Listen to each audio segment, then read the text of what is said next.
Welcome to Learn and Go, the podcast.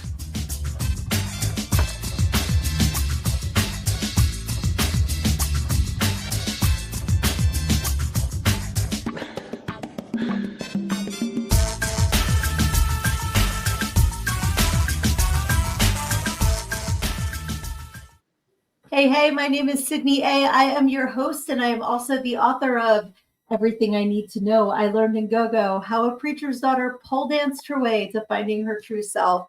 And tonight is so fucking cool. I'm so excited to welcome Looney Dingo. Hey, sweetie. Hey, what's up? How you doing tonight? I'm good. Just got off work. All set up and ready. I'm psyched. Best time of the day, right? It is, for sure. Awesome. I'm already seeing the comments filling up. I appreciate all of you for hopping on with us tonight. We have Mortimer, we have Skull Maggot, we have Dustin, we have Lizzie. Thank you guys so much for hopping on. And I'm super excited that you are on here with me tonight. If you want to give everyone a little bit of background on how we met, how we're connected, that would be fantastic. Yes, absolutely. As I said in the last podcast too, Johnny Logan Harley has played a massive role. Johnny Necro linked us together, right, initially. And Absolutely. Then it just, snowballed from there, and we realized we worked really well together creatively, which was very cool.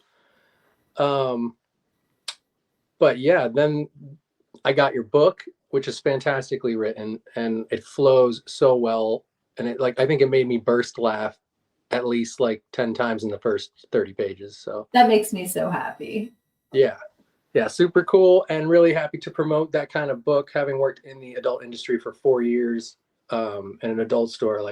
A lot of that knowledge about that side of the world is not commonplace knowledge for people. So I think that's important for people to learn about, especially from your perspective. I appreciate that. And I'm sure what you learned in 4 years and what I learned in 13 years, we've talked about some stories. We can definitely exchange stories. But that part is so important. And so many humans are embarrassed or shy to embrace that part of themselves. So I'm really glad, first of all, that you found it funny, because I'm a smart ass and I wrote in that vein. You keep it very real, and I can tell the story is so close to heart. It's just you feel like you get to know you very quickly. So that was great. Thank you. And I love that you gave our friend Johnny a shout out, because I say all the time, when the tide comes in, all ships rise. And Johnny is just the personification of that. He even made me a shirt that says that. So I have a little surprise for you, Looney. Hi, Johnny. All right, hi, dude. What's up? That's the best, man. Oh, I'm love so and respect, to see you, brother. Man, we haven't talked in a while either. We've both been really busy, so this is nice. Awesome. Yeah, I wanted to surprise you with Johnny too. Hey, that just made my night. Yay! Aww. Yeah, even everyone in the comments, I can thank Johnny for. Oh man, feels like my birthday. That's cool. That's too cool. Yeah, man. Awesome. So Johnny, talk about someone who, we hit it off right off the bat. Dude, you've been incredible, man. His improv is just like any other muscle, and it's fully developed. So him and I coming up with characters and voices together was like two peas in a pod, So I think a lot of that base of passion in you, Johnny, it just bleeds through you into everyone else, man. It's beautiful. Thank you. That's so awesome. Thank you, guys. And no, absolutely. Because honestly, Johnny, you have the type of personality that if someone has a problem with you, that's because they're a problem. You just are love on legs. True. Love on legs. Hashtag. I mean, there is. Bret Hart does not have legs. Let's make that very specific.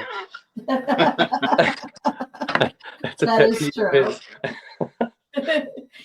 Yes, I don't know if I still have I don't have the screenshot still in here, but I do have your book right there. So if you're not familiar with Bret Hart, you got to pick up Johnny's book. The 25th anniversary one was just a few months ago, right? Frozen Dead. There's Johnny's. I have that. It is. Check it out. And he constantly makes this comic. Every day he puts a piece out, and they're phenomenal. So go follow him. I don't know anybody else that does that. So that's a good compliment from someone who doesn't like to read shit online, and he reads it. You mother. That was my one complaint. I'm so against Kindles and everything, but.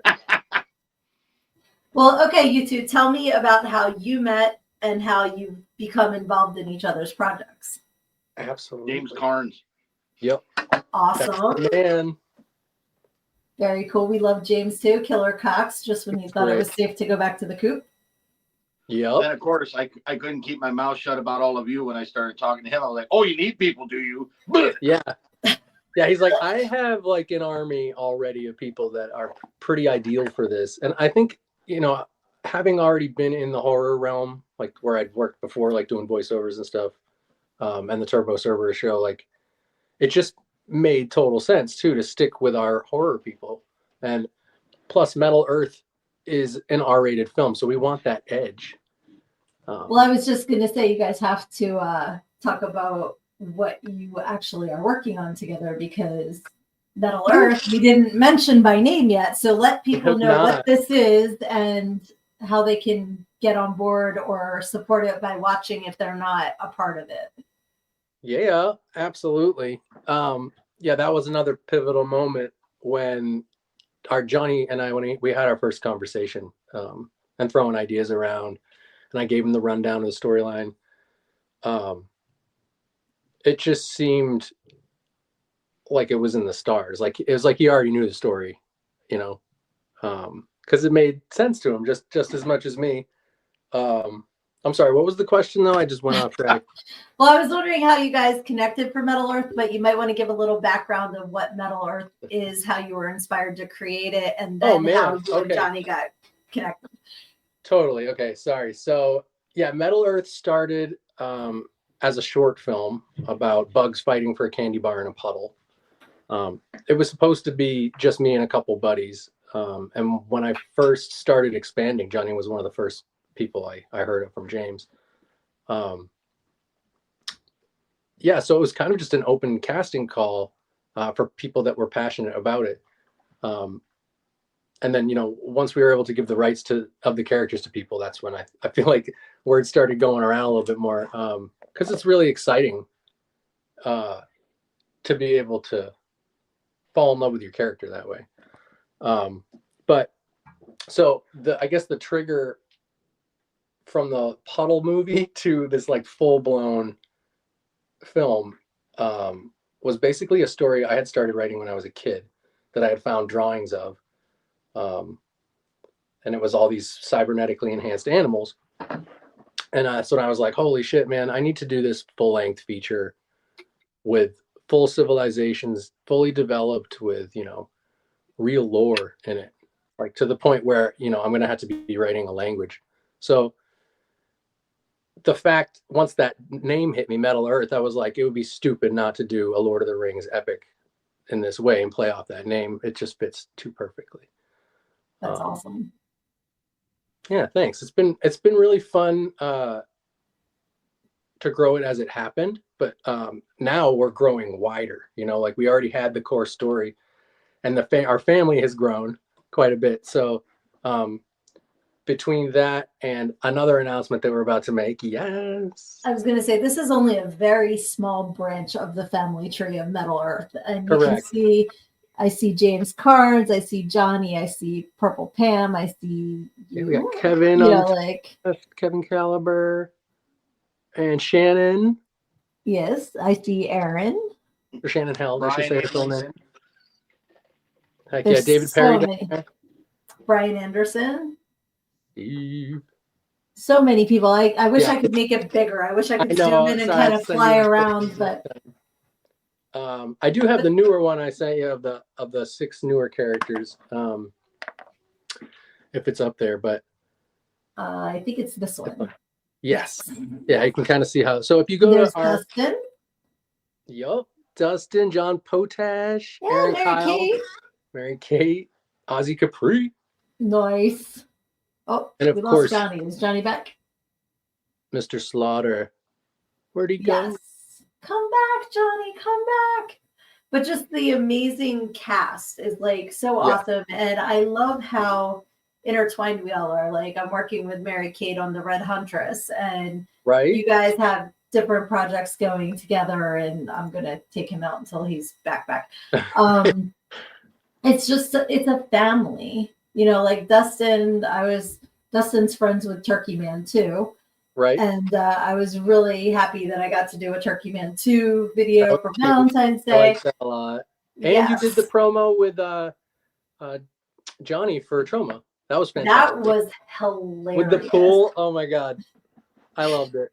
Well, that was so funny because, and that's what I love about indie stuff, is there is a little bit more wiggle room as long as you're getting the end product that you want. Sometimes your path is not exactly how you planned. Oh, totally. Yeah. So I was like, I'm going to have this really badass scene where I shoot the 8-ball into the hole. And I'm like, yeah, you think I could shoot it into the hole? That's why I'm like, no. And then you like throw it in.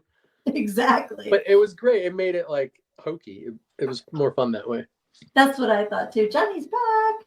All right. Yay. So there he is. Dustin says this project is going to be so much fun. 100%. Absolutely. Let's see what else we have here. We have, oh, geez, I'm opening things I don't Yeah, so open. Johnny is an executive producer on this film. Awesome. Yeah. He's more than that too. He's a writer, but he's just put so much into this, and you know, he's made a big difference. Thank you, buddy. That is awesome. Everybody say goodnight to Cody. Night, Cody. What's up, Cody? Wait, what did Cody say? Cody said he was popping in to be supportive, but he has to go to bed. Oh, So, right on. Yep, I appreciate that. That's sweet. Mortimer says, all I need is my colony and fresh laser cybernetic enhancements. Throck says, we serve the colony. I got you. So yeah, I will reveal this because they're gonna start seeing your character, my character Blue Bite, and Aaron's character, excuse me, sorry, Dead Pellet's character. But they're gonna see them sometimes in different, like they're gonna have different core bodies because when they get injured, they replace them. So so you're gonna have a room of different suits that you load up at being the Queen of Thorns. That is awesome. Yes. There's my girl. And then she's like, it. bam. Yeah, when she takes it off. I love that. Bam. So much. That's so freaking cool. Brutal. I love that. And I love that you made this for me too. Because yes. I feel so badass when I look at this. So thank you for that, for sure. Of course. Yeah, the color balance was nice on it too. Yeah, it looks so cool. I get so excited when I see my character. I cannot wait to. Yes. Yeah. And then in that poster we did the other day, it has you full body with your full body armor. I saw that. Yeah, that is awesome. We'll get a closer up pic of that soon. But it's been really one of the most unique projects I've ever done because we are using some assistance on the, bringing these characters to life with AI. So we're using 3 different animators right now that vary in results greatly. So the editing process, as Johnny knows, he's been dabbling with Minimax, is some of the wackest shit. In fact, on one of the reels that I put up of like a character compilation, you can see on the end. Oh yeah, we have a Facebook group for METL ERTH. It's called METL ERTH Official. Yes. METL space ERTH. And you can see those montages up there and see these characters alive and in action. But right at the end of the second one, you'll see one of the characters' faces open up, and there's this tiny little lady in the face, and she starts talking. And like Minimax Animator just did that. That was not in my prompt. Like you never know quite what it's gonna do. So it's been really interesting, and I've been applying a lot of my editing skills that I've been learning over the past 4 or 5 years. So Yeah, was so really note to the cool. world out there that hates on AI, it's not fucking easy. It's not No. like it's some fucking magic wand. It's fucking work. No.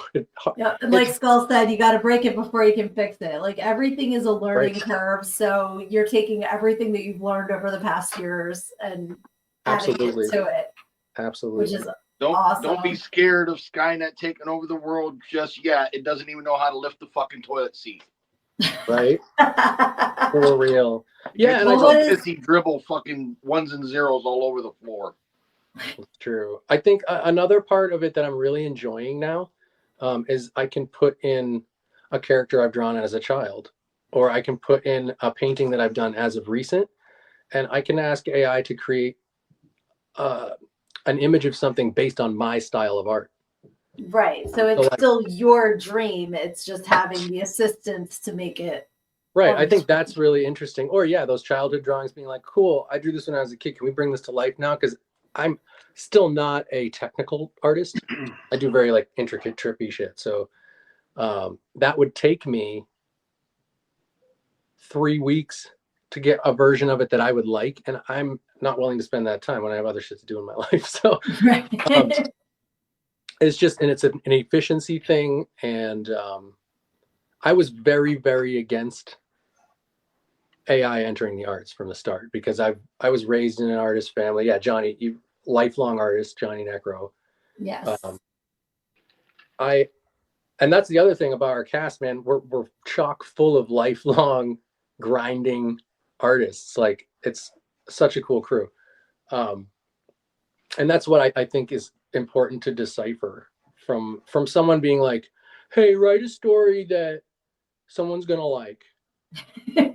Okay, now make a cover for it. Okay, print it. Like that dude's an asshole, whatever that guy's doing. That kind of AI, it's just abuse and it's making people dumber. And you know, but using it as a tool, that's a fucking craft, man. What's that? Using it as a tool, though, that's a craft. Exactly. It in small fucking moderate doses for shit you've actually already created. That's different. It's no different than Pixar when that fucking blew up. It took me a while to get used to this shit.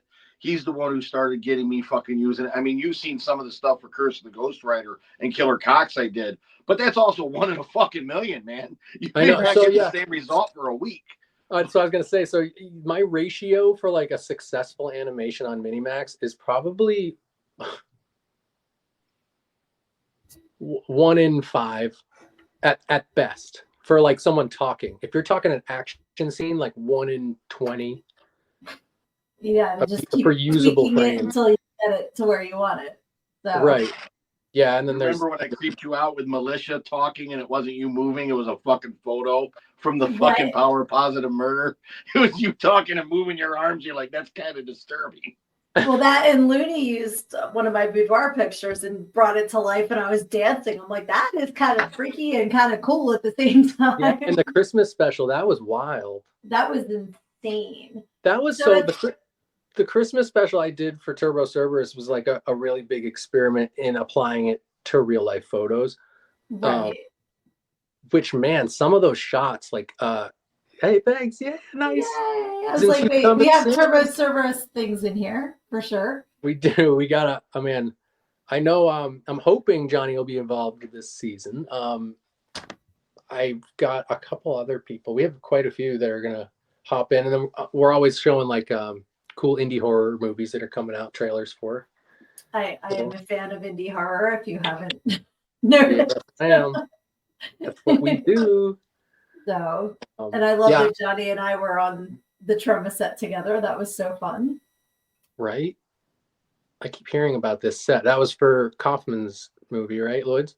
Power of Positive Murder. Yep. Yeah. That's awesome. That was a super fun day. Got to hang out with my friends. Yeah. So another thing Johnny did though that was above and beyond anybody else in this production was he straight up sent me characters. I mean, he's probably sent me at least 10 now. As well as his endless voices are applicable to many of them, but he just does it because he loves it, and that's a big part of this, man. Like he just, he's like you said, his heart is just there. What's Mortimer say? He got to dance with some devil hotties. Yes, he did. Yeah, I almost got in trouble. I did not pre-approve that with his wife, but I guess she was okay with it. I think Lizzie was fine with it. She can put it in the comments if she had a problem, but right. I'm sure she would have told you. They aren't real. Yes. Yeah. So I was wondering which character, because you said about Johnny creating characters and having voices, but he has his own character as well, right? He has his main character, Lobo. Abby. Sorry, what you said? Loomis, Abby, Luminous, fucking blah blah blah. It's a long fucking drawn out name. I was gonna say fucking blah blah blah. That's an odd last name. Right. And Lizzie then said, "I loved it. No worries, you're not in bloodsuckers. trouble, Looney." Sweet. Thank you, Lizzie. Did you say tribal bloodsuckers? I missed what you Tribal said. bloodsuckers. Oh, tribal of The bloodsuckers. tick-looking fucking character. Dang. Did they say spoon because they're ticks? Yeah. Spoon. Yeah, he made a tick. He made like a whole gang that go together with that tick. I don't want to give too much away about that side of the storyline. That's kind of a unique gang in the film. They're kind of rebels from everyone, from how I've written it. So I haven't even told you, Johnny, but anyway, I don't want to give too much away. I'm sure I'm going to drop plenty of secrets today. That's what I was going to say. Don't give away too much. Everybody's got to watch it to find out. You know, just little teases here and there. But I will tell people on the last podcast, one of the guys on Dad Mented Geek Den. Love those guys. Yes. And Craig just joined our team as the Beaver. Nice. And they've been too cool. They had some really neat ideas, but one of them during that one that they brought up was the Chihuahua, which we had thrown around in the beginning. But it looks like we will be including a Chihuahua. So. Oh, that's hysterical. I'm just picturing the voice and the storyline of the Chihuahua. So right. Oh, I do want to reassure people too that in this world, dogs do exist. They are just not part of what's going on at the time. Oh. Like okay, I mentioned, we have a couple Yorkies in the swamp, and we've got the Chihuahua now, but the majority of dogs have something else going on. So. Okay, like an alternate dog universe.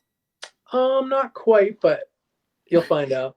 Okay. I was going to say to everybody that's watching at home, I don't know. So I'm not I'm not acting all slick like I don't know. I legitimately don't know.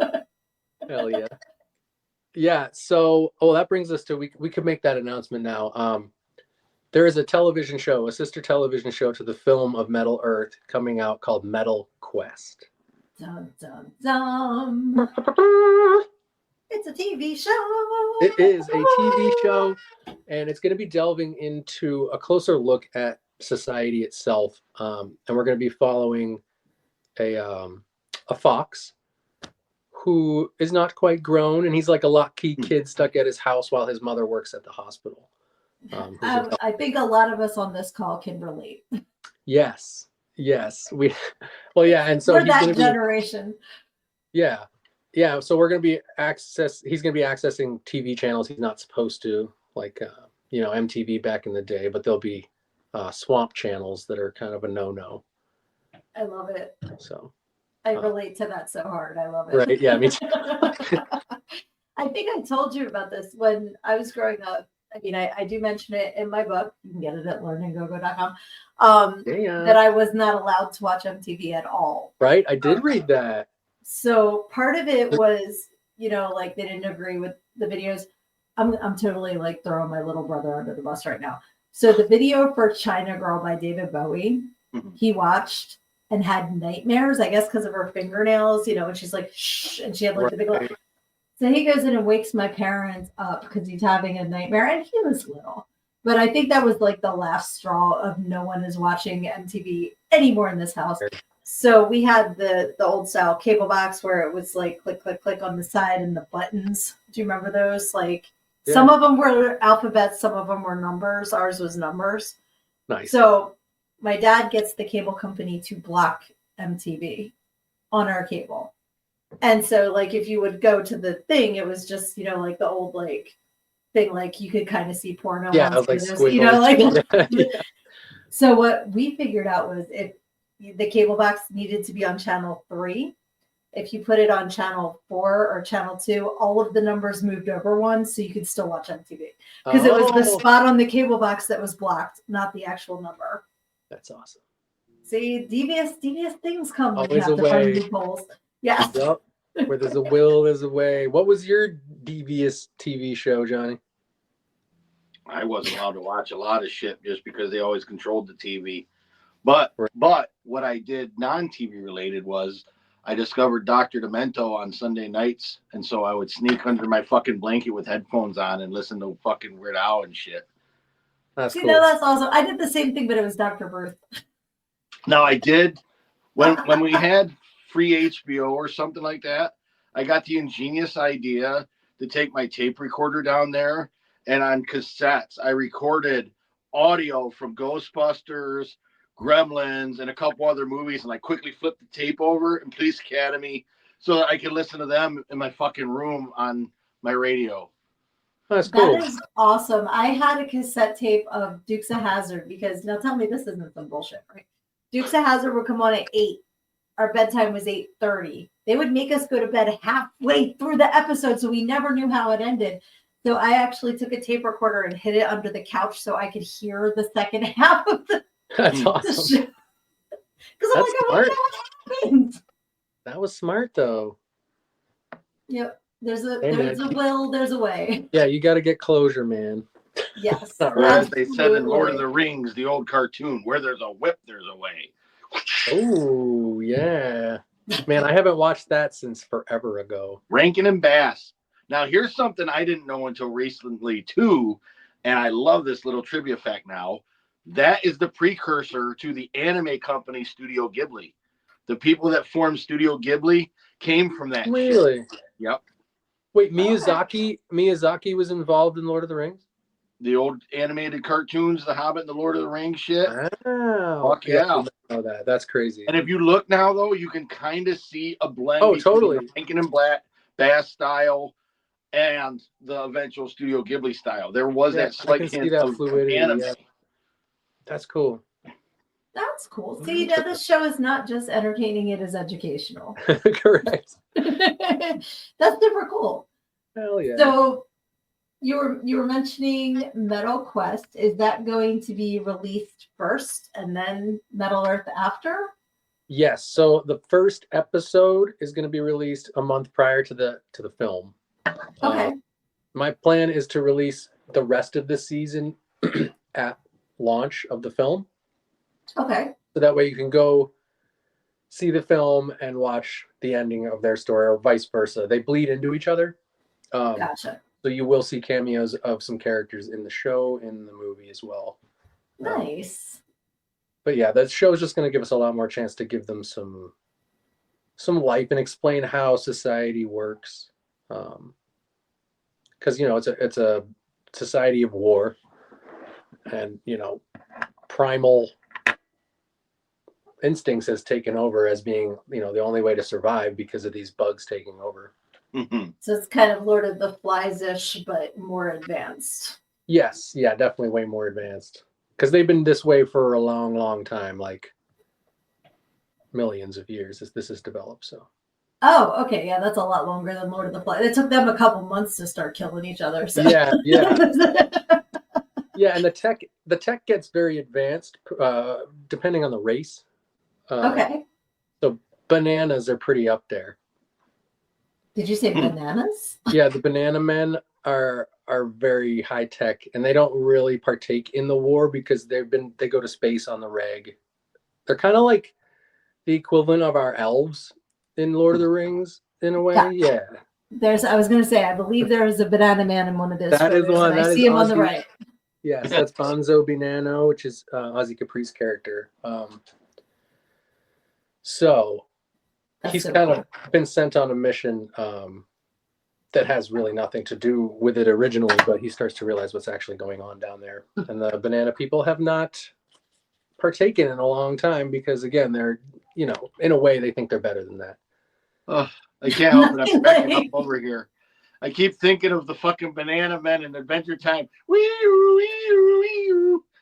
I just keep thinking the minions are going to come out of nowhere and attack them like banana, Right? I know there's a lot of like humanoid bananas out there, including the one from what's that damn game everybody plays? Fortnite. Fortnite. I guess that's a big Fortnite character as well. I'm not familiar with Fortnite. I just know the banana that dances to peanut butter jelly time. He's like, wait. The Brian banana. Hell yeah, that's so the best funny. banana. I do want to hop a couple comments in here because Lizzie said about my Dukes of Hazzard experience. That's so mean. My bedtime was usually 8, but I could stay up till 10 on Tuesdays for Star Trek. Nice. I'm so jealous because that's a good one. Yeah.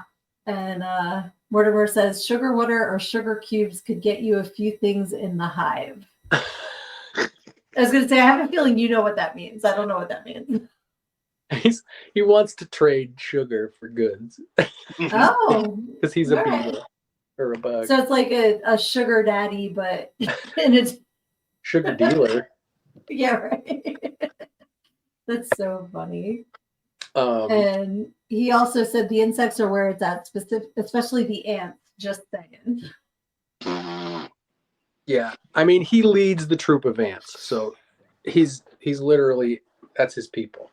Okay, that makes sense. Yeah. All four of our characters actually are elders. I mentioned this in the other podcast too, but if people don't watch that, then they'll hear it here. Yes. Really a good way to tell too, any character that is more humanoid looking, their body. So when they have kind of more advanced than the other ones. Yes. They are backed up in a system and they can be recreated. Yes, like me, Blue Blight yes. Glitchin, is that it? Glitchin is his last name now. I didn't have that at that time. Oh, okay. I like that. Yeah. I wanted to use that as a good example of what you meant of the humanoid body. Yes, totally. Yeah, so there's different degrees, tiers of existing in their world, but that being an elder is the top tier, and you're basically, you can live forever. So you're an immortal. Yeah, your consciousness is backed up in a system. I mean, that system would have to be destroyed. But obviously you defend that with your life to stay alive. Yes. And not all of them are happy that they get fucking brought back. Correct. Oh, okay. That's good to know too. Correct. Yeah, I think this pre-development time, getting to know the cast and getting closer with Johnny and like learning his writing style mixed with mine, has really given us that extra edge of like adding the depth that we all look for in something like this. Because I look for those details, like that makes me get attached to characters in films as well. I just cast someone recently that for the show, his voice was just absolutely perfect, and I mean the scenes just already started in my head with it, and it's a beautiful contrast. It's a very endearing voice. Okay. But I'm having him play someone who's not nice, like very conniving, manipulative person. So as a listener, as a viewer, you're going to love his voice and he's going to sound really nice, but he ain't. So it's going to cause that internal struggle. I love stuff like that, I was going to say that's what makes characters interesting, when you get sort of a first impression of them because of the voice or whatever, and then they surprise you by not being what you're expecting. Exactly. My mom's addicted to DDT. DDT. Oh yeah, that's funny. Yeah, there's definitely like a nice mix of all kinds of characters. Like every time you release another cast announcement, I'm always like, check that out, that's so badass. Like there's such a, between the flowers and the bugs and the mammals, there's a whole, and now bananas. Right. I mean, there's like a whole lot of different things. There's a few fruits. We're about to make some more cast announcements coming up here. But yeah, I don't want to ruin any of that. Some more surprises around. You don't want to spoil the bunch. Exactly. Yes, I got you. But yeah, I think there's, I don't know. I just, once I really started thinking about what I'm not going to give the origin story of like sentience in the society, because I'm keeping that till the film, but like how sentience in the animal kingdom came to fruition. Okay. But oh shit, now I forgot what I was even going to say. What were we just talking about?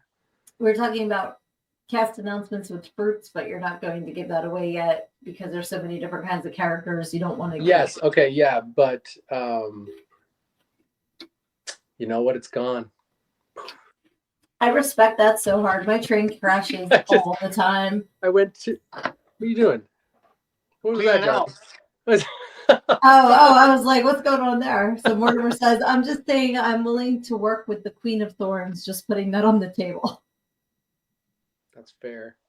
Yeah, I mean, let's see where the story goes. You can't, you two are in that poster together for a reason. Oh. Little giveaway, guys. We're getting all kinds I think he's in that. Yeah, he's in that poster. In the one with like all the people, right? The big one? No, it was like one of the METL ERTH ones. I'm not sure if I sent it in that group. Oh yeah, the one with Vesvelix, the big rabbit in the front. Oh. No, it's one of the posters. Oh, okay, with the big I don't see a big rabbit in the front. Or the big evil bunny on the front. Did I not send that one? You might not have sent that one to me. Dang, although I feel like I saw a big bunny though, and now I'm not seeing it in these little thumbnails. That's the problem with like it's okay. My contacts. I have one that sees close up and one that sees far, and sometimes when I'm looking that close, it's like it's the one. It's the one with your character in the background. But maybe I didn't send that. No, I know what you're talking about, and I don't have it on here. But you did post it because I remember going, "That's me." Yeah, man, I thought I sent that to you. It's okay. It's all good. People just need to go to check it out. Let me go down here so I can go to the Facebook group. And then when you join the Facebook group, you will get all of these sneak peeks, all of these special announcements. You'll be able to keep up with everything going on METL ERTH because it is so cool and it's so different from anything else that's out there right now. So join the group and have fun. And while you're at it, you can go to subscribe. Oh, that's teeny tiny. To your YouTube, which is Cerburus TV 5501 on YouTube. Heck yeah! And subscribe while you're there. Show the love.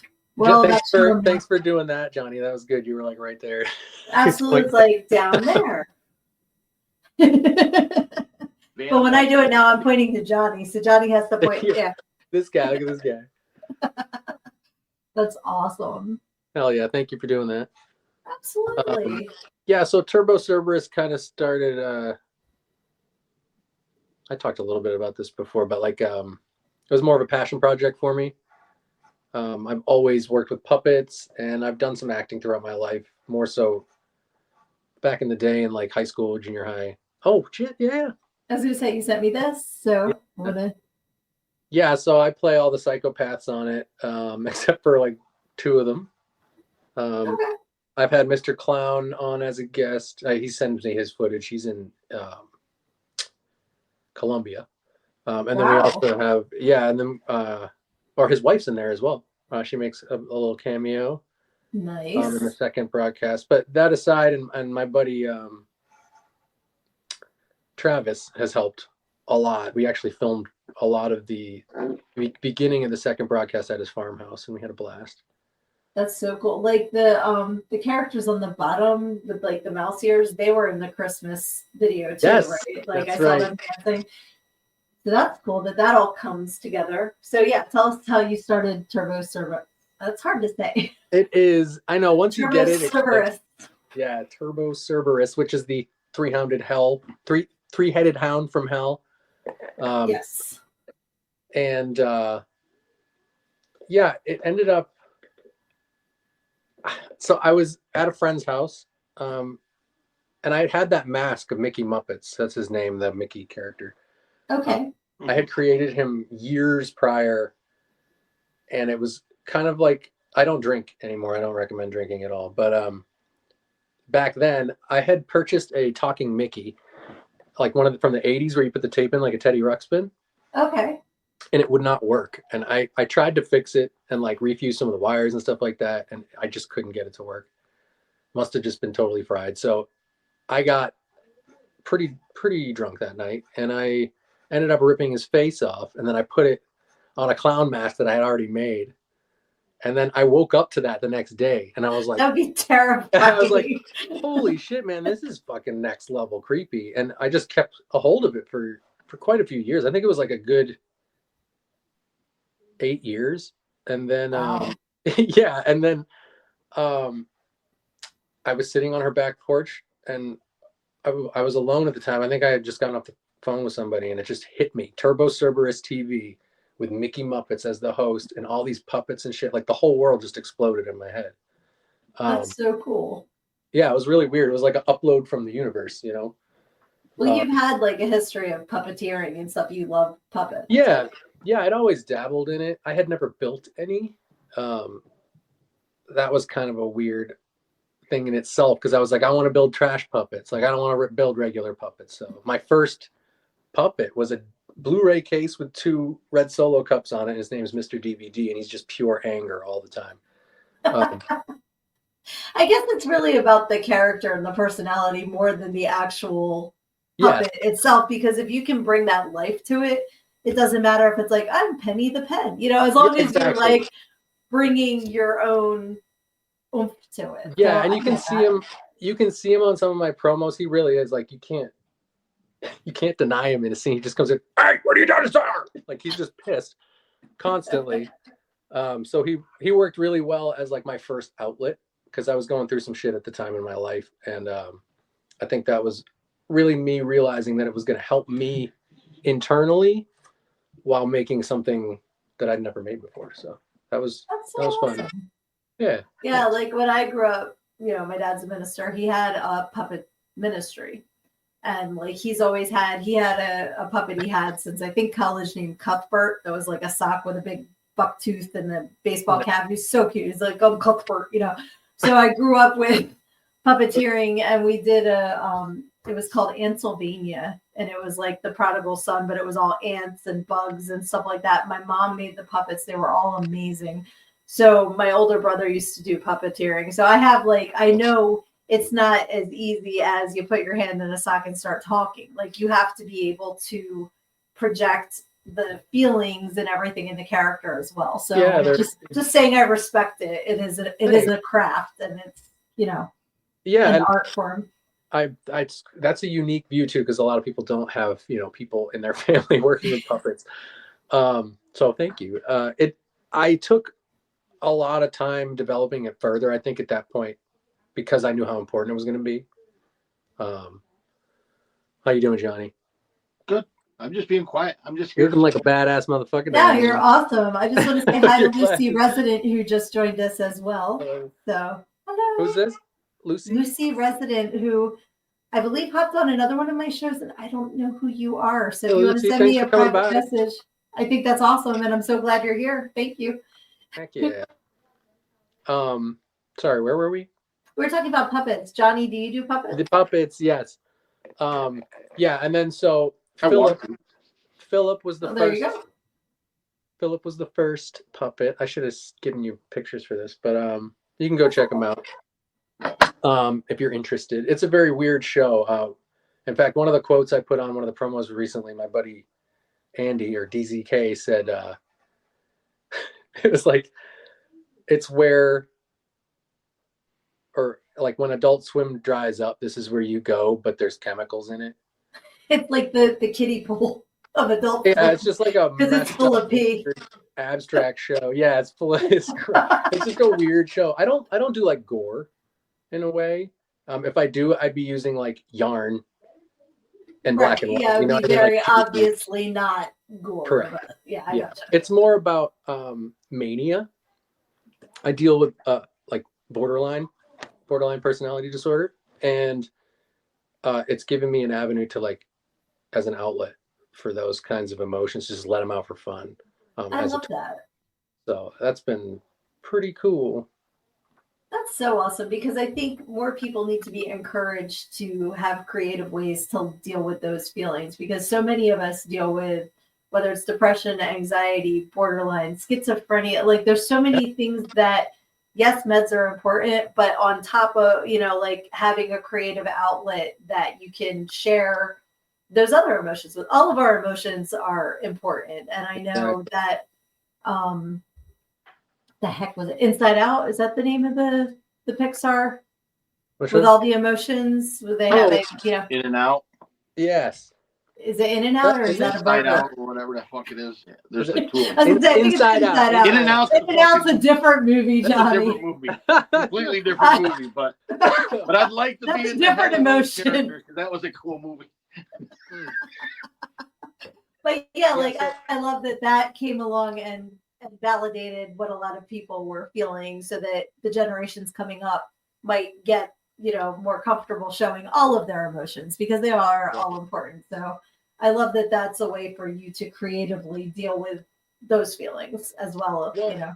And not only that, though, it did help me learn to sort that better in my own brain. So like I will deal with, you know, very fluctuated, intense emotions through the day, but mainly I run on a pretty manically high energy level. Not like hyperactive, but manic in a way that I'm extremely excited about life and the magic of life and what we're all doing. But I've also like built up a way in my brain to keep it that way. It's like a check-in list to make sure that I know what I'm doing, what I'm worth, what's next, and, you know, just to stay in that positive realm, because you can, man. One wrong line from someone else or even yourself can just send you down the wrong track, you know. Yes. And you have a shitty day. Like Lucy said, intensely aware. Yes. You know, you know what's going on.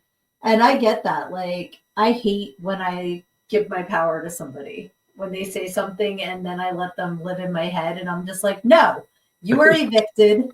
Fuck off. Like, you're not allowed in here, because like that loop. And again, it's my show, so I can hawk my book again. In my book, I talk about that bitch named Jessica.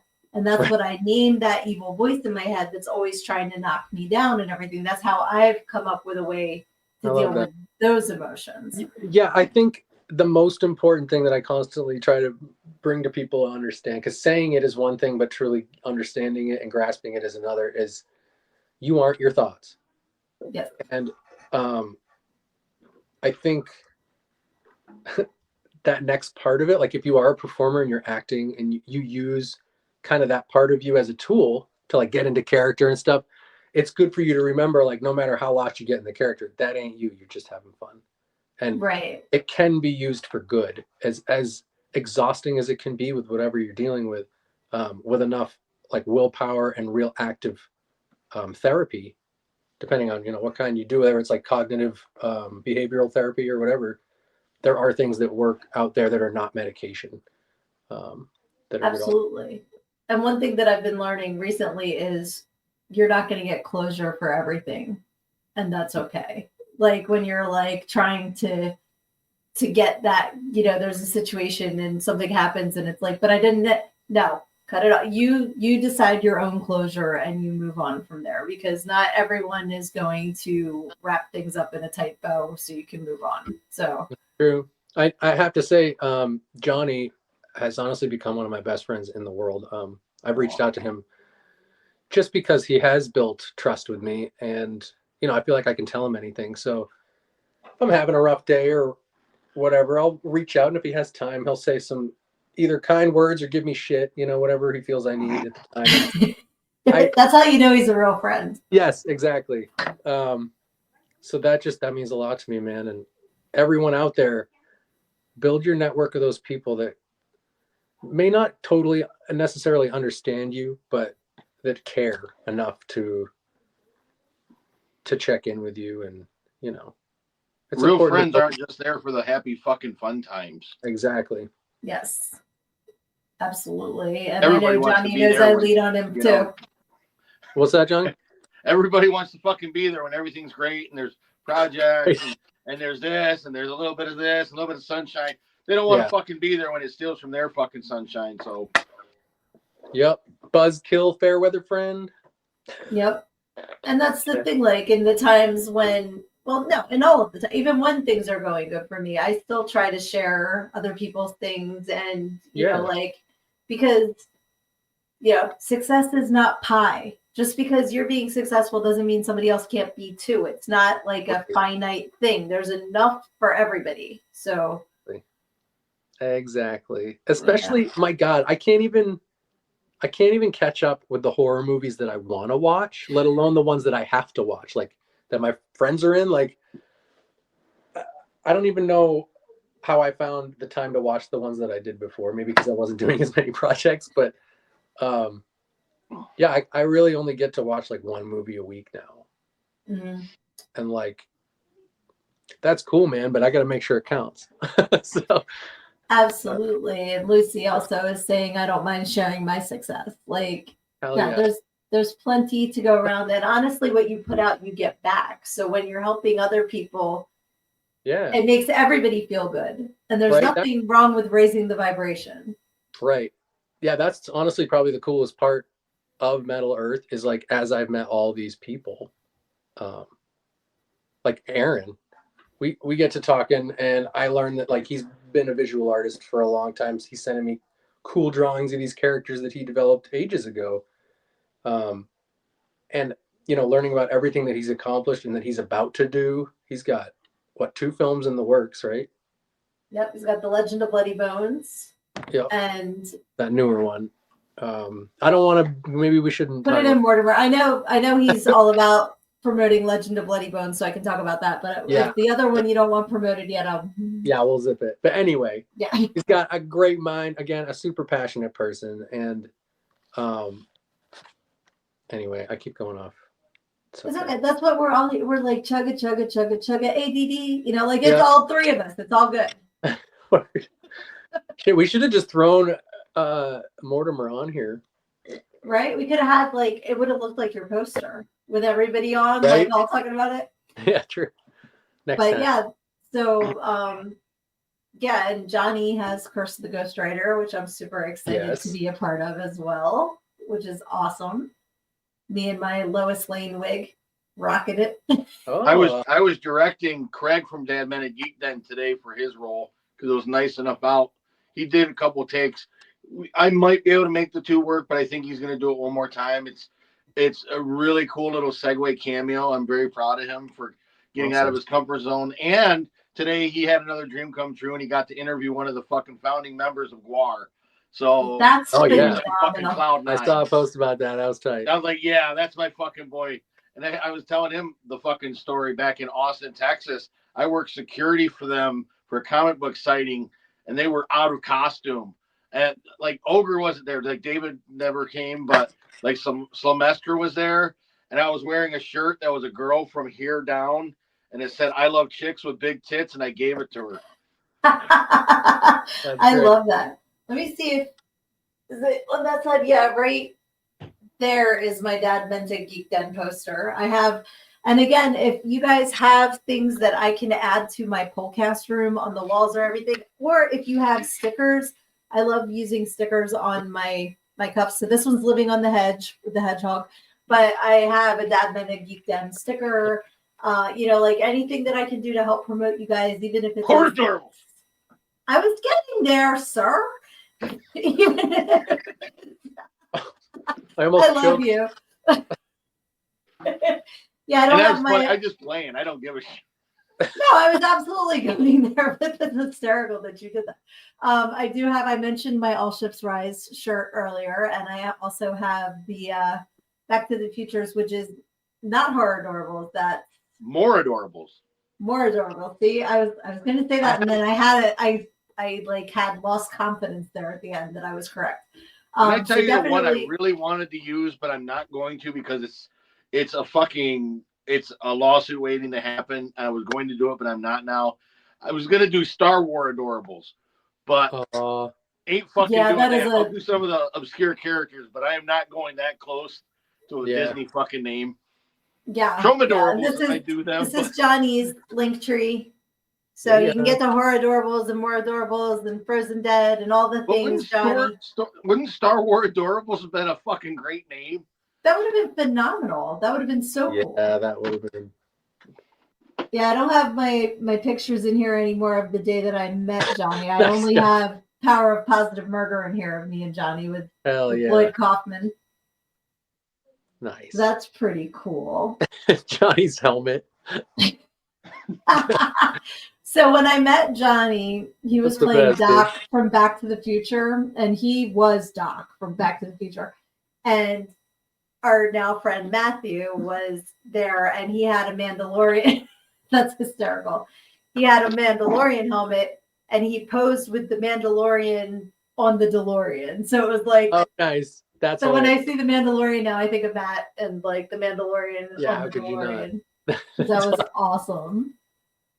Love that was so cool. But I want to get your stuff back up here too, Looney. So don't go nowhere. Just because you're right there. Don't go nowhere. We're gonna get something. Oh gosh. Oh, so random thing happened today. I was at work at the vape shop, and my coworker dresses up as Cleopatra, and I'm like, what's going on? And she's like, oh, we're gonna do a commercial. So they start filming a commercial, and I'm like, they were like, put your hat up. Like I put my hat on. They were like, put your hat on and hand her the stuff out the window. So now I'm in the commercial, and I was like, oh, that's cool. Is it an internet commercial? Like, can we see? Yeah, I guess. Yeah, when it comes out, I'll share it with y'all. I think it's funny, but it was weird to me. It was also weird to me though they didn't ask. Like it just happened, and then I was like, yeah, sure. Ah, it's the Doc. Nice, dude. Oh, that's so. He good. had the whole outfit. He had the out of time license plate and the cat. He was Doc. 100% was Doc. So he made me a more adorable shirt of Marty and Doc to commemorate when we met, which I cannot believe has not been a year ago yet. Man. I feel like I've known Johnny forever in a good way. You know, like some people, it's like, oh God, I've known them forever. No, I'm like, how has it not even been a year yet? This is crazy. So, Johnny, I have a question for you. How often do you, if ever, get a day where you're like, I don't want to draw. I'm not putting anything out today. I need a break. I haven't drawn in a couple of years other than those two Horridorables.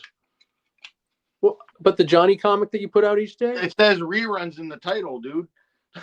Okay.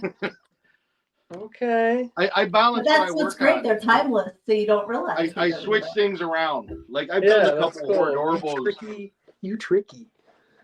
Not really. It says reruns right in the title. Does it really? Look at me not reading the thing I said I wouldn't read. There's the 25th anniversary book right there. There's lots of times I don't feel like doing shit, but I just do something else instead. Yeah, that's what I'll do. I'll be like, well, I don't feel like doing that, but I do need to be productive. So let me work on the one I want to work on. I got my drawing tablet for Christmas, and it's still in the box because of my stupid pinched nerve. I can't draw yet, but tomorrow morning I have an MRI. So everybody give me some good juju, please, that they can fix me. Yeah, we'll do. Because I want to get on these projects. So, and I'm not trying to distract from your podcast by changing these masks around, but I thought it would have been funny. Like every time you did a graphic, I thought about changing a fucking mask. That would be funny. That would be funny. Here, hold on. I'm gonna rebuttal. Hold on. Oh, here. Near. We got like dueling masks. Oh wow. Here, hold on. Oh my goodness, you guys! I wish I had a mask. I don't have one. So here's Mickey. Okay, that is both super cool and terrifying at the same time. He's ridiculous. And then my more personal favorite, just because this is a little bit more custom, is Jilou de Beau, which is spelled like Jill out the box instead of Jack in the Box. Oh, I love that. See, and I'm also glad that I'm over my clown phobia because I was like for a lot of years, I would have been under the desk if I saw that. So that's really cool. You can see it. Is it weird how normal it is that we have all this shit at arm's length? We're just like, it's like fucking. Well, that's what I mean. I have tons of shit, but none of it's a mask. I can't like grab I have like all kinds of shit here, but like this guy, I love my little finger 11 ghost. He's given like two middle fingers, and I have my vampire venom. Nice. Okay. Do you want the creme de la creme? This is for Looney. You want the creme de la creme? Definitely. Oh, right. Looney, you're making him creme. Oh my God. Making him creme. The show just got spicy. Hold on. That's what he said. Okay. Meanwhile, do you want to see my little buddy that I keep in my notebook to hang out with me? Absolutely. He is the skinless etch of Twicton.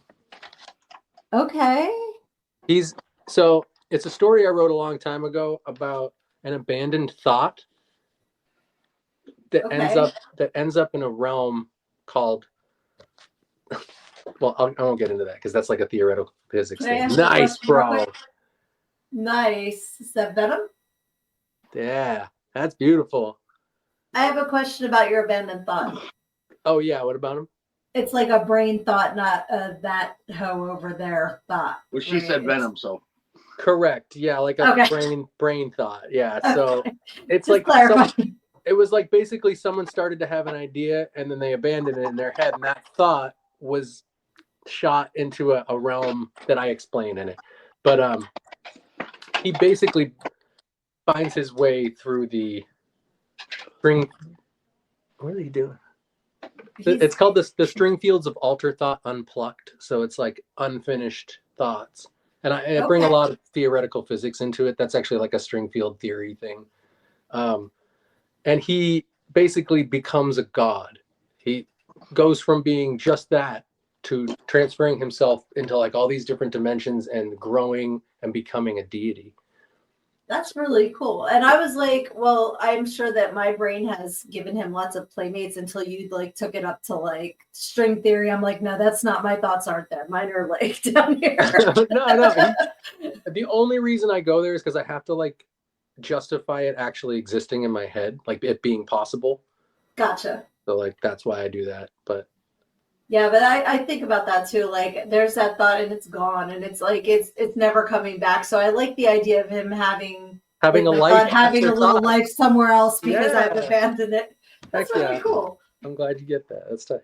I dig that. That is awesome. Thank you for letting me be silly, by the way. Thank you for letting me be silly. Yeah, I love it, dude. Of course. That's why we love you. I didn't want to take away from the attention, but you know what? Fuck it. Great. Tomorrow's a fucking rough day for me. Let's enjoy it now. Yeah, dude, we're hanging. Did you get to see the skinless etch of Twicton? No, that's cool. That's very cool. Wait, so I won't bring it out, but he has an envelope full of little knickknacks. Like he has a hat and a heart and other things he collects as he goes, but I'm not going to go into that. That's really cool. And Lucy says, I love that. So on board as well. I love that. That's so cool. Nice, thanks. And I love that you have like paper dolls. Do you want me to give him a taste of my moth since I don't know when I'll be able to sound like him again after my teeth get ripped tomorrow? Yes. You bunch of filthy maggots! You're not worth licking the fuck off my thorax. Yes. Nice. I love and everybody send good juju to Johnny for tomorrow, for sure. Yes. Happy healing, buddy. Yes, definitely. What are you excited? Well, anyway, we won't get into that. That's cool. What were you saying, Looney? You're getting new teeths? That's tight. God knows I need them. I'm tired of it hurting when I eat. Well, yeah, that's no fun. Lucy said, Mom, was that you? But I got to learn how to sing and voice act and talk fucking normal again. I mean, I'm sure it'll be fine, but yeah, you'll be good. That's my biggest concern. You know what I mean? Because I just did another voice role and got that knocked out of the way. But I was like, well, I mean, if you can't do it, man, I'll just fire you. Well, there you go.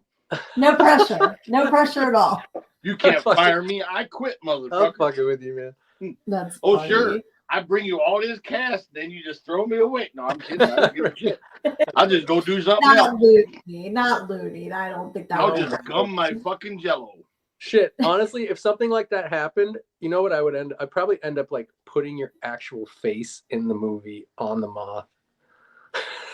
just to mess with people at the end, like in the war, they'd be like, wait, was that a human face on that moth? You know what I keep thinking of? is the episode of Ren and Stimpy where Ren loses his fucking teeth and he just has this saggy fucking lip. And he's like, "That's the grossest." Did you And they do bring the my zoom in. mic? Daddy Ren. Yeah, The nerve bending fairy will come. I used to love Ren and Stimpy. $100 I bill. heard them today with the will Ren hit the red shiny candy like button? I said that earlier today. I love the Space Madness episode. It's so freaking funny. The OG ones are so good, but the newer ones were terrible. Yeah, they went too far. Like the fact the originals were edgy was great, but when they fucking got rid of the boundary, it was just stupid. Yeah, exactly. You see, that's like that. That's proof to me that when you do cross that ambiguous line, it is too much. It just doesn't work. You got to ride the line. Especially if you weren't there to begin with. Like if you come right out and you fucking raunch, that's fine. right. But don't just overdo it because you can.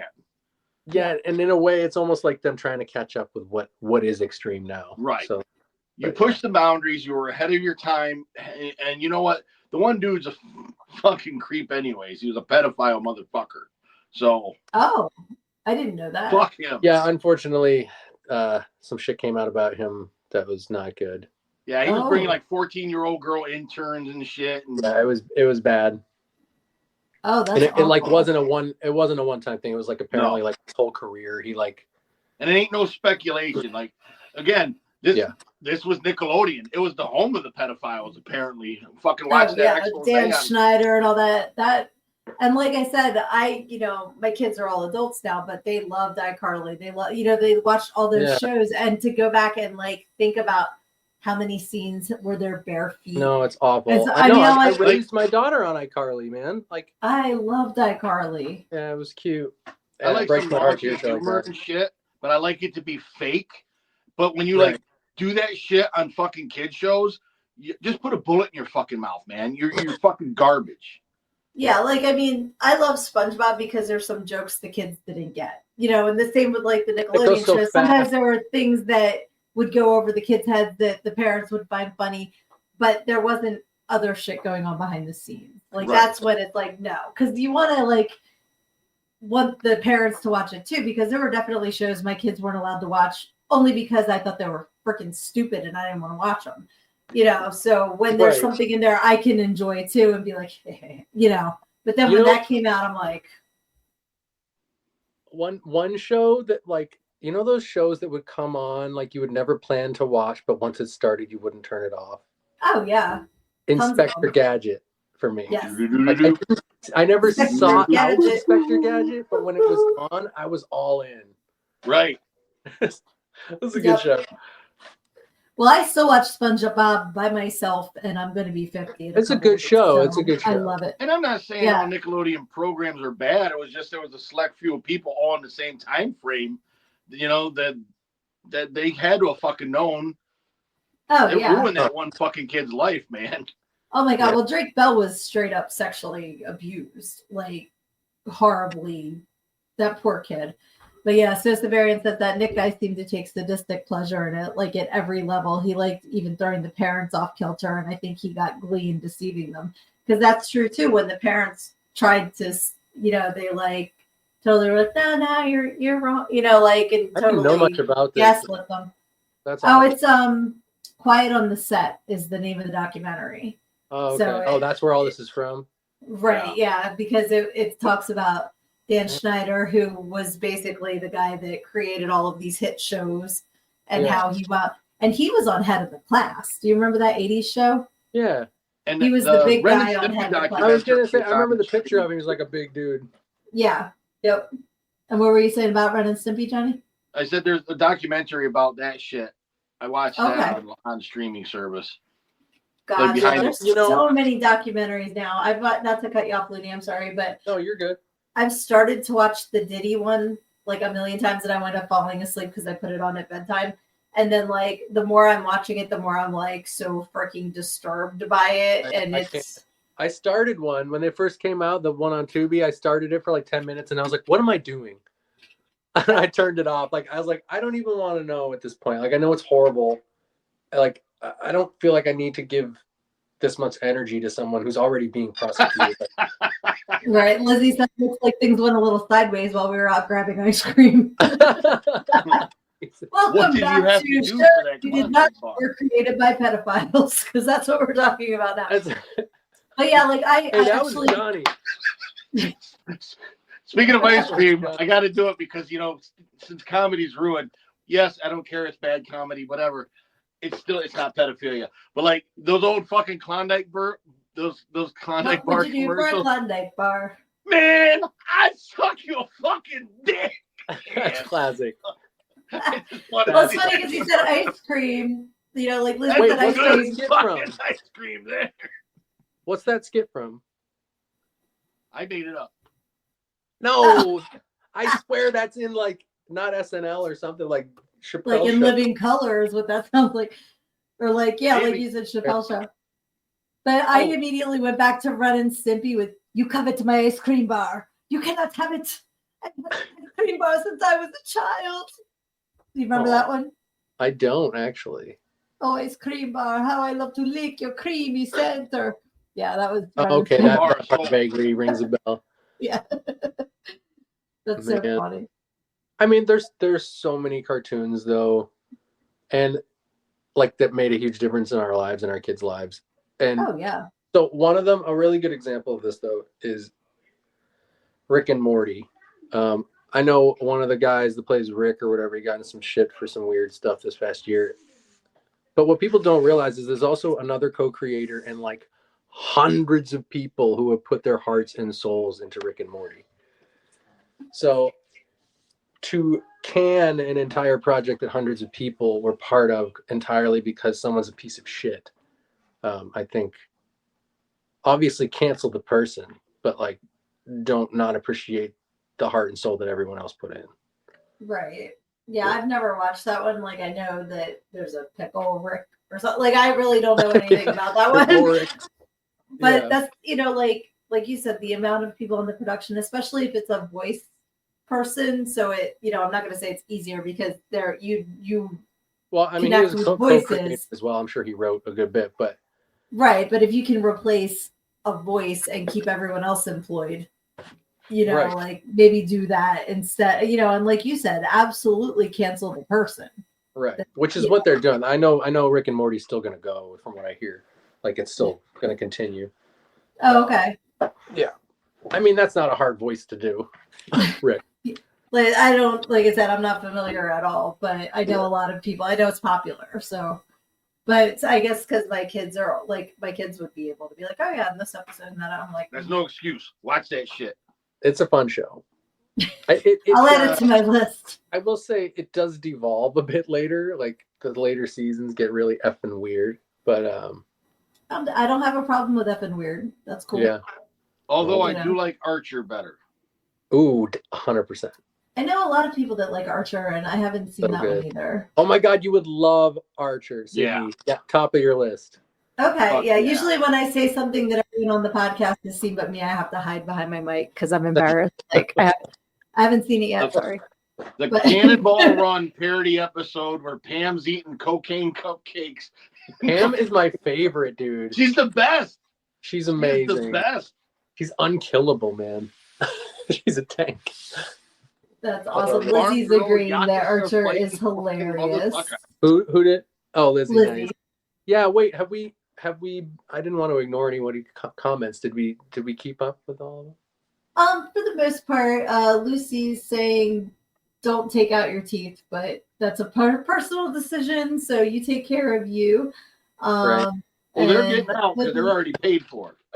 Yeah, exactly. Because I've been ripping them out for the last fucking 10 years myself. Yep, exactly. Mortimer says, when the fuck did we get ice cream? LOL was the line. Okay, that so is maybe the shit. The ringer. Oh, I thought Mortimer was calling Lizzie out that they didn't actually get ice cream, but that was like code for something. Knowing the two of them, that's why. Oh. No, that was a good line. That was an actual line from a movie. Okay, gotcha. That was like the one good movie Johnny Knoxville did. Well, that's what he said, The Ringer with Johnny Knoxville. So. Yeah. And it's so funny because that's another, like I said, I go to sleep watching true crime, and there's the heck is the name of it? fuck. It's a fame-based thing, and one of them is Bam Margera, who it's about. And that's another one that I tried to watch 1,000 times, and I kept falling asleep. But Bam is from like 10 minutes from me. Like, so when Jackass started, when they started filming it, it was literally like 15 minutes from my house. Like, we go past where the parking lot was, where they're in like the shopping carts and everything, and that's where Jackass originated, is really close to me. So I think that's funny about Johnny Knoxville. I mean, I love Johnny. I loved what they did with Jackass.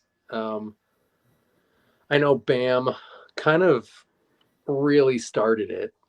He kind of got the shaft to start with. That whole like, what was that original show called? CKY? Yeah. CKY was the OG. Okay, I don't remember that one.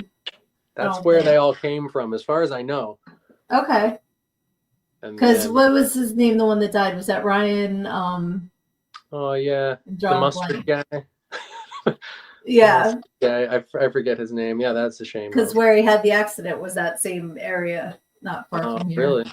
I can't think of his last name right now, and I know it. It just fell out of my ear. But like, I like that Bam seems to be doing better. Yeah. Because that's the thing. Like, he was injured. They gave him painkillers, and that, progressed. So Man, I hope he's.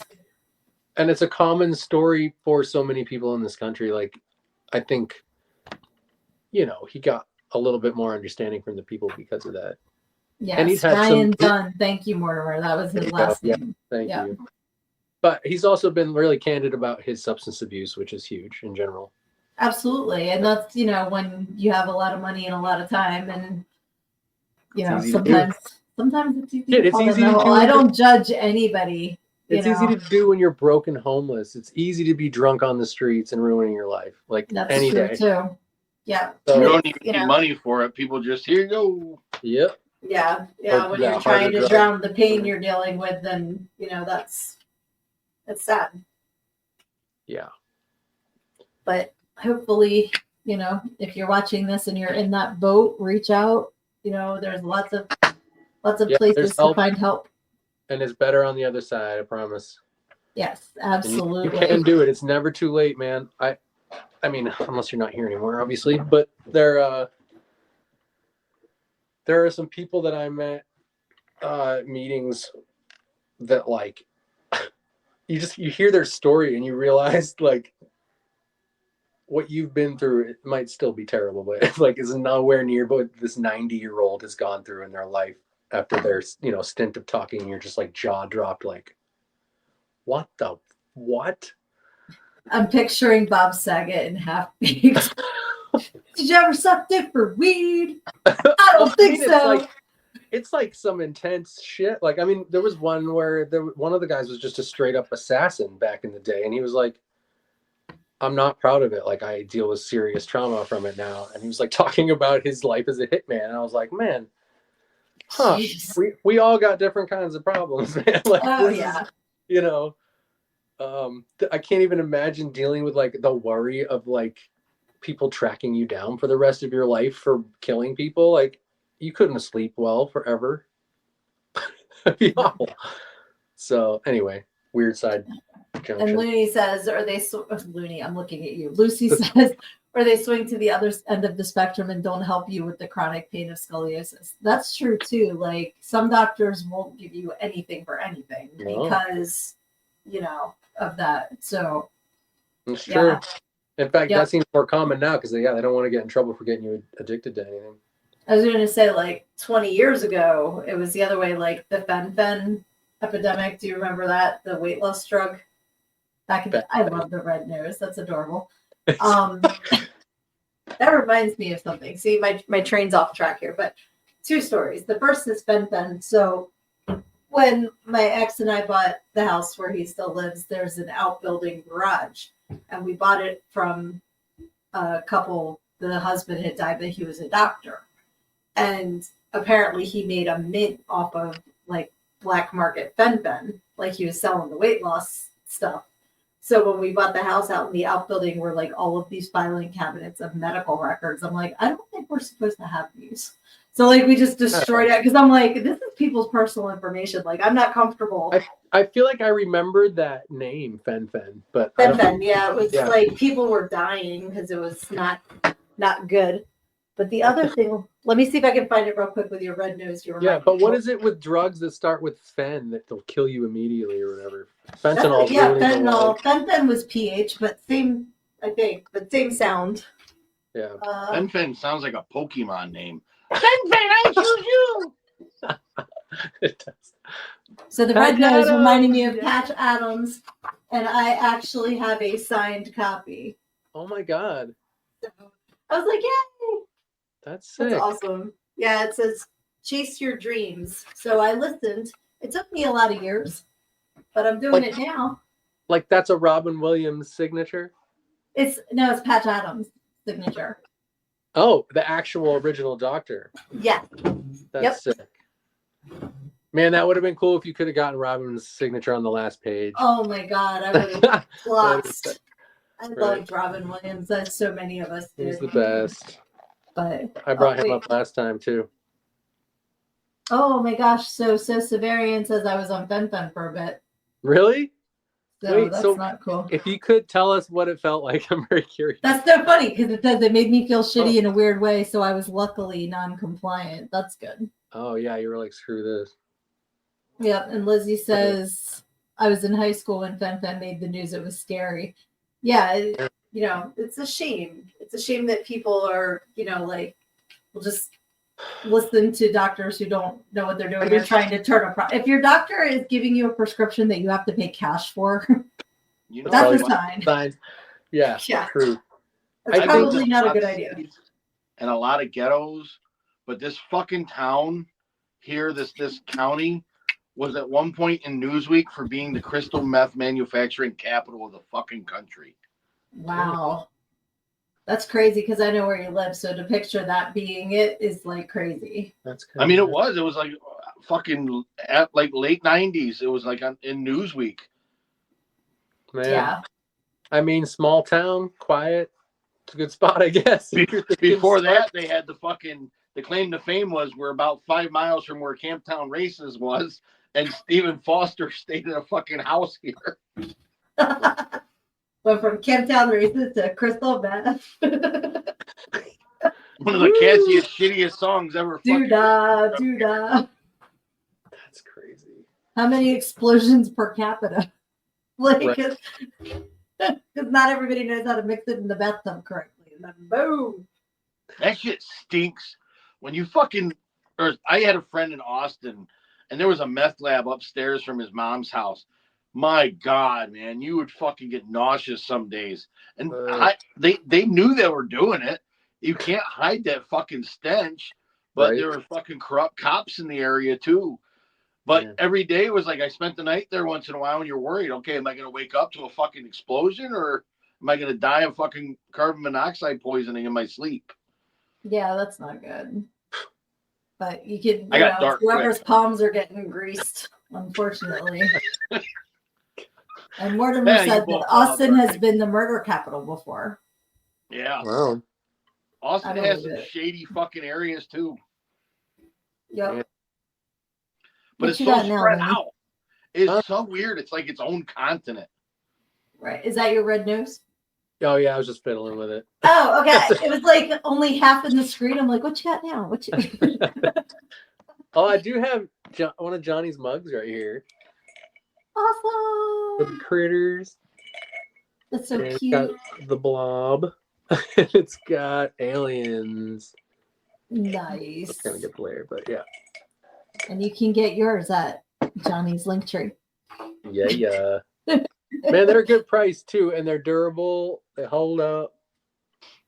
I think they're dishwasher safe, right? No. Oh, no, they're not. No dishwasher. Yes. Don't be lazy. Wash that ass yourself. No. And I just wanted to throw up the METL ERTH official Facebook group again. Please join the group and get all kinds of sneak peeks and news about METL ERTH. So okay, we're real quick. I'm going to touch on something because we're about to launch our Indiegogo. I'm not going to divulge too much about it, but it's a very unique campaign, as well as a free perk that's gonna pop up at an unspecified time, and I'm not gonna say what it is. Dun, dun, dun. Could be a red nose. Never know. Probably not the red nose, but yeah, I'm psyched about that and everything else having to do with it. We have I've really wanted to go outside the box just because I do love how a lot of the Indiegogos work. A lot of the perks make a lot of sense to me, but because this project is so different, the alternative approach just seemed to be much more fitting. So nice. I'm excited. I don't even know what this is. I'm super excited to see. Heck yeah. For $10, you can get a box of Looney's fucking toenail clippings. Hey, man. I'll give you one on the house, dog. I got 5 cats. You donate $20, I'll send you some fucking feces. No, don't say that. We want people to do it. Some people might like it. He said he wanted unique perks. There's unique and then there's no. We'll make them look like those old Christmas cookies that are rolled in nuts. Right? Oh my God. I was kidding, but I was like, that's so many cats. Just send them one of the cats. No. Get rid of the cat. No. I'm kidding. You know what I just went through to save a fucking cat? Oh, I know, brother. I know. I'm so glad. He's doing good, though. That's good. Good. Now, little fucker, I got to say that because I love him. Little fucker, he got used to us feeding him so much more often that he's always fucking begging now. And he bites my back of my leg or Ann's leg and meows when I'm trying to get his food around. I was like, come on, Vader, you're getting fed. He's like, ah! Oh. That's funny. Lizzie says she adores her tragically delicious shirt. Well, that's awesome. Ann made me this one too. Like I get a bunch of bootleg shit for myself.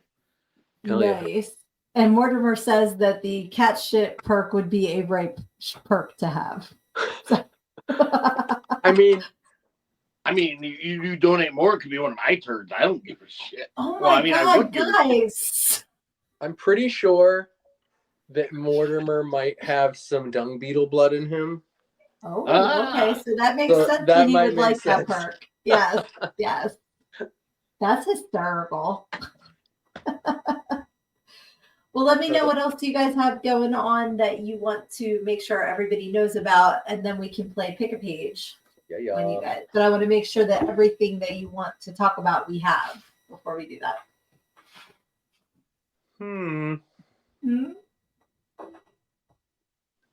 Trying to think.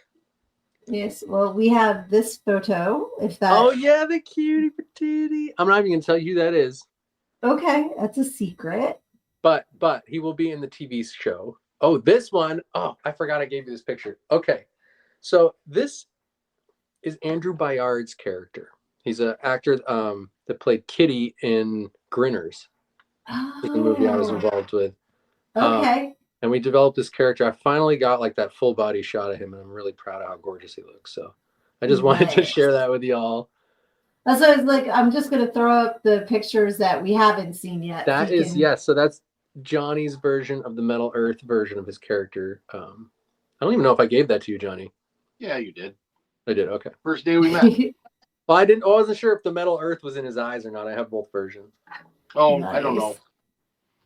And then, okay, so this, I forgot I was going to announce this today to the public, but so we're going to be having one of those unique perks is a limited edition comic book. So that's awesome. Yes, very psyched about that. And did we do this one? Yeah, we did this one. That's just showing too. We finally have the capability again with AI's assistance in making a lot of our shots like this HD. So yeah, that's it's really super cool. Upped our game a bit, and yeah, I'm really proud of how much better it looks now that they're that's awesome. Crispy. Yeah. Very cool. I think that's everything that you sent me, but cool. So we probably I'm gonna throw my chick up again because she rocks, and I'm so and then the proud helmet, of her. And then the helmet. Yeah, she's like, I got that on, and then it's like, psych, there's my face. That girl in Darth Maul had a baby. It's all good. Well, Beth, What'd you say? Who that woman and Darth Maul had a baby. That woman. That's all you need. Yeah, she's badass. I love her. I'm so proud of that I'm like able to be a part of this. I'm so grateful. I'm so happy that you are willing to. That's badass. And I don't even know if we said that, but you're going to be executive producer on the TV show, right? You didn't announce that yet. I was waiting for you. Okay, yes. So we've been talking about that. She's going to be my partner in crime in this wonderful TV show, and I'm so psyched about excited. working with you. Me too. That's so awesome. Yeah, that's about all I can think of other than Turbo Cerburus. You can see the reels on my Facebook. Again, it's a very personal thing to me, so all the stuff for that is on there and the YouTube channel specifically. Nice. That. We will be starting a YouTube channel for METL ERTH and an Instagram as well. But very cool. Yeah, I have the YouTube is scrolling along the bottom now. It is Turbo Cerburus TV 5501. Of course, yeah. So everybody go and subscribe, please, because all the subscribes on YouTube, all the follows, all the joining the group on Facebook, all help, and it doesn't cost you a cent. So please, absolutely follow, subscribe, tell people. We're going to be coming out with quite a bit more for Turbo Cerburus as that develops this year, and I'm planning on doing like a box set DVD because between the two broadcasts, the Christmas special and stuff that I hadn't aired yet, it's like 4 hours of footage just from the first season. Or no, I think it's a little over 3, but yeah. And then there will be all the new stuff from this year, so I want to compile it all together. Very cool. Mortimer says, I love you guys and support the ants. And Lucy Resident says, congratulations. So that is awesome. And Mortimer also says that he loves the mushroom designs, and I'm just going to leave that there, and that's all I got to say about that. What did he say? Something else? He said, I love the mushroom designs, and he said, I love you guys and support the ants. Oh, I thought you were saying he said something you didn't want to repeat. Because the way you said no, he said it about mushroom designs, and I was going to be a smart ass about him loving mushroom shaped things, but I just said I'm not going to say it. Don't make me say it. I get it now. He knows I'm a smart ass. So all right, is it time for the reading? It is time when we like to play pick a page. Yeah. So in the comments, please pick a number between 1 and 306, and I'm going to let Looney pick the first one between 1 and 306. Oh, I'm picking the first one? Pick the first number, yeah. Okay. I do like, I've only gotten so far in your book, so I'm going to do page 22 because I'm on page 30. So I want it to be something you've already read. Yeah. Okay, so 22. Within 2 weeks, I had made an appointment at Bessie's beauty parlor to get my naturally brunette hair bleached blonde. Well, at least that's what I had gone into Bessie's to have done. To hear what happens, you gotta get the book. Oh, good. All right. So Severian says 308. Sir, between 1 and 306 does not include 308. Okay. 217. Pick another number, so Severian. Wait, isn't that the back of the book? Yeah, right. Here you go. And this is my author copy. It has the not for sale thing on it. This was when I got this, I pet it. I was like, it's my book and it's tangible and I love it. Oh yeah. So let's see. So Severian says I was trying to do a multiple of the beast. The lesser known number of the beast. Nice. That's hilarious. Okay. So 217 is I'm happy to report that none of the girls were ever followed home and attacked because the owner told the community group to go scratch. I love how many people pick numbers that tell this story, and I still have not told the entire story on my podcast. To find out why the manager told the community group to go scratch, get your copy at learnedgogo.com. All right, so Severian is saying 154, and this will be the last one for tonight, which is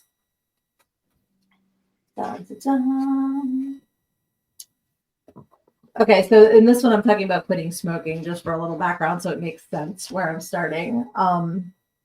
they were like checkpoints only for cigarettes. It wasn't even that I necessarily wanted a cigarette at that moment, but it was where I always lit up. So it had simply become a habit. And if there was something I had to do and I really, really didn't want to, such as calling to make an appointment, needing to run errands, etc., I would have to have a cigarette first. So anybody that's ever smoked, you might. Man, that's so true. You budget your time around them. It's crazy. I'm so glad to be free of that. Holy crap. Me too. Me too. Next month will be 12 years. All right. So yes, very, very proud of that.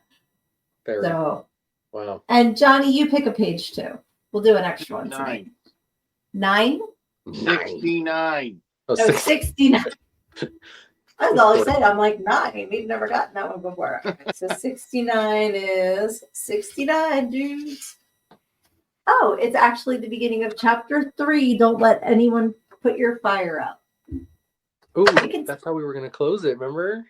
Yes, I love this. It can take a long time to find your passion, but when you do, you need to make sure that you stoke that fire inside of you and continue to make it grow into an unstoppable inferno.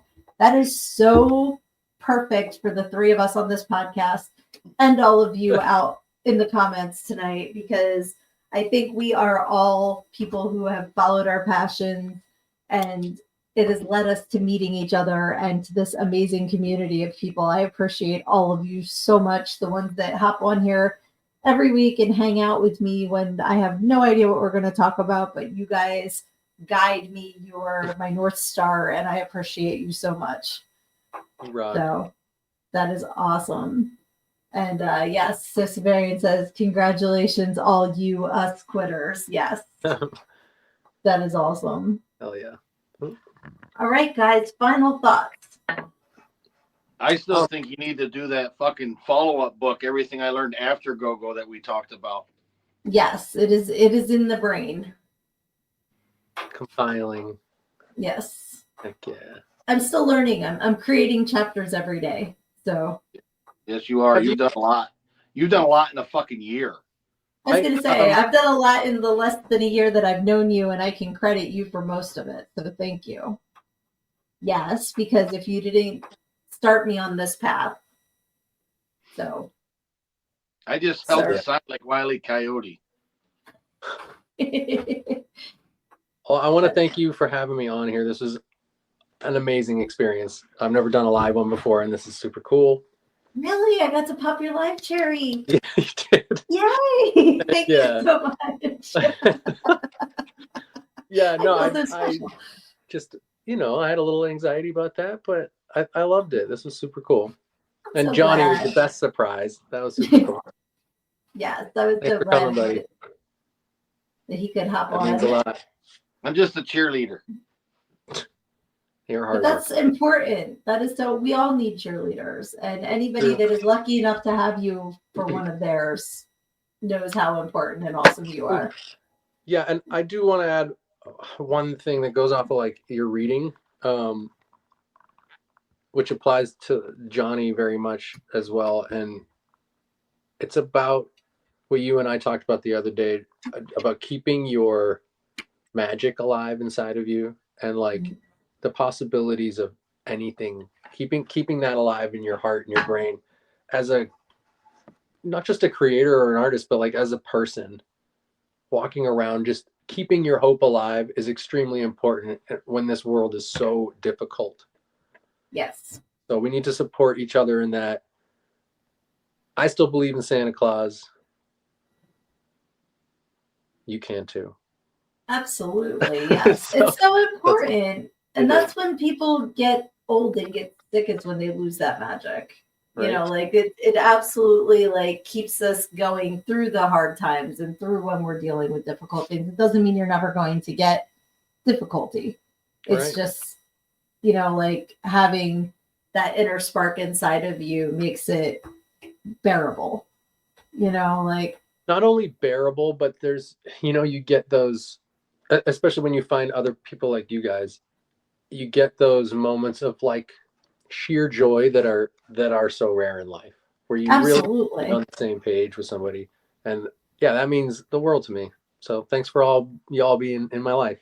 It's awesome. I'm so glad you could hop on with me tonight. Thank you. And you too, Johnny. You got anything you want to let everybody know about that's going on with you? Other than I love you both. And most of the people in the comments, which I can't see, but I know who's there because they're always there because they're wonderful fucking people. Absolutely. But April 12th, I'm going to be going to my first con in Detroit in over 20 fucking years. So cool. That's kind of cool. The other stuff I'm not going to announce because it hasn't been announced. So I'm not going to say anything about it except for lots of surprises coming in the horizon. Yeah. Absolutely. And then I'll be seeing you in June. So. Yep. For the shoot? We'll be at a con together. Oh. Yes, which I cannot wait to see Johnny again because it's been, well, I mean, it was the Power Positive Murder shoot, but that seems like a bazillion years ago now. Everything, so much has happened. It's just right. I'll try to get to that con with you guys. I'm gonna look into it. I would love that. Yes. That'd be cool. That's enough time to plan plenty. So right. Absolutely. Yes. Speaking of the con, she knows, but like one of the people we met and became friends with there was a Marvel DC artist, Mark McKenna. And I was sitting on the bed earlier reading fucking Spider-Man from the 90s, and I saw his name in the content. So I messaged her, and then I messaged him. I said, it's a great feeling when you randomly come across one of your friends' name in something that you're fucking reading. And he was like, oh, what is it? And I was like, it's Venom issue 3 where you were inking. So it's like, that's the weird shit that's become normal in our lives now. Yeah, you know what I mean? I'm reading a random fucking Spider-Man omnibus, and there's one of our buddies' names. Right? Yeah, that was like, I met with Kevin the other day, and he's like, oh, I was just in a video game. They like did motion captures and shows me the video. And I was like, dude, you're in PUBG? I literally have that on both my tablets. Like, that's so funny. That's just, it's everybody's connected, man. And the more that we are aware of that and the more we appreciate how much we on this planet are connected, I think the more it inspires us to be kind because we're all connected, like we gotta be rooting for each other. There's too much shit to deal with for us to add to it. So root for each other and lift each other up for sure. Yes, 100%. Nice. All right. Well, I could talk to you guys forever, for sure. Which I'm sure you know. There were a couple times I forgot we were doing the podcast. That's about my show because, I said, it's a conversation. We're just all hanging out. Exactly. So. And I appreciate everybody for hanging out with us tonight. And thank you again, Looney. Thank you again, Johnny, for coming to hang out with me tonight. I love you guys.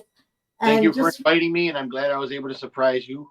I love surprises. So that's why I was like, yeah, we're totally surprising him. So that is awesome. But remember, when life does come at you and bad things happen, you have to take it head on because when you stick your head in the sand, you think you're hiding from the world, but the rest of the world just sees the big ass. Love you guys.